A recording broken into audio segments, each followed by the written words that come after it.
race week. We're heading to Austria, the Red Bull Ring, round 11. The races are coming thick and fast. It's a sprint race weekend, so the action's starting early this weekend. The Red Bull Ring, a short, punchy circuit, this one, isn't it? Just 10 turns, 3 DRS zones down from turn 1, turn 3 and turn 4. It's a low to medium downforce circuit, 79% full throttle around here.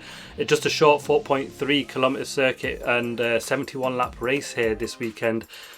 It's fast, it's furious, and it looks like it will be incredibly tight after what we've seen the last couple of Grand Prix. The weather conditions should be mixed conditions. There's apparently rain in the air from sort of Friday, Saturday and Sunday. Thunder, potential for some thunder, so let's hope that doesn't interrupt the racing and we do get some racing, but it could throw a lot of in the air mixes up in the air, hidden it. And with the greener tracks, we could see Mercedes come and shine at the front. Who knows? On to tyre talk, it's the softest in the range from the Pirelli. It's a C3 for the hards, a C4 for the mediums and the C5 for the soft. In terms of the strategy, it should be a two-stop strategy. We should see most likely the medium hard medium concept, but if the track is hard wearing, we will see probably a hard at the end if that is the best racing tyre, and I think that's just what we'll see on the day really on that one. Last time out though, it was Max Verstappen with the win, Charles Leclerc second and Sergio Perez third. We had the massive headache of track limits last time out, don't we? There were so many penalties, so confusing of who was lining up where in qualifying and even after the race. Some 2 hours later, I think Lando Norris nicked fourth place of Ferrari in the end, didn't he? So it was absolute chaos. Let's hope they can manage that a lot better than they do or did last time out. It doesn't help that there's such large runoffs throughout, and if they just covered it with gravel all the way up to the edges, I'm sure we won't have any of them problems whatsoever. Let's get to the predictions. It's so close now. Like I say, with Canada, it was nothing between anybody, was it, in qualifying, even in the race, and same in Spain. There was nothing to pick between them, you know, just 0.02 for pole position. We've not seen that anywhere. Even in the race conditions, Max won just by 2 seconds.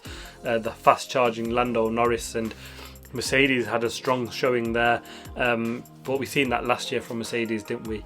It's hard to predict, but I'm going to go for a Lando Norris pole. I think they should have enough down here to do that. Max Verstappen second, and I'm going for Charles Leclerc finally to come back onto the podium. I know I've had them in my predictions to do well, but with this being more suited to the faster cars, I think they will outshine Mercedes a little bit here. Race, I've gone for a Norris win. I think he will actually pull it off this time round. He's had 2 close chances, and I think he'll finally be able to put it all together in one race. I think they should go on and win this one. They look like they did well here last time, didn't they, when they bought the upgrades, and now they're flying at the minute.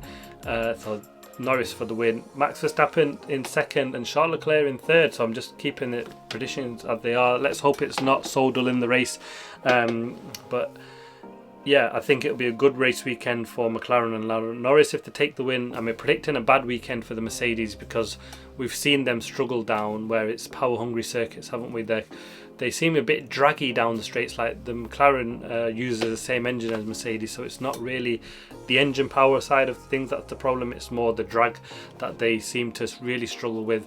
Have they got on top of that side of things? We're not too sure. They're better in the corners now than we've seen before. But yeah, that's where I'm going and where my mind is at the moment. Let's look at the championship. Max Verstappen leads the way on a 219 points. Lando Norris now in second. First time he's been there ever, 69 points behind. Charles Leclerc gives up that second place after a poor weekend again from Ferrari last time out in Spain. He's on 148 points. Carlos Sainz in fourth place, 116 points. Sergio Perez way down in fifth, isn't it, at 111 points. Oscar Piastri on 88, Russell on 81. Lewis Hamilton closed that gap a bit last time out, didn't he, up to 70 points. Fernando Alonso back in 9th on 41, and Yuki Tsunoda rounds off the top 10 in 19.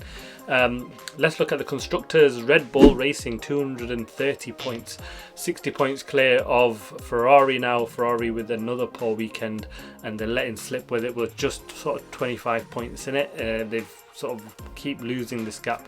This is a crucial couple of races for them to try and stay within the fight of potentially keeping that championship alive. McLaren now 33 back of Ferrari and the 237 points. Mercedes picked up some decent points, 151. They made up a couple of points on the McLarens, didn't they, last time out, with the two Mercedes doing really well. And Aston Martin back in 5th on 58 points. So there we have it. Sprint race coming Friday, qualifying for the sprint at 4:30 UK time.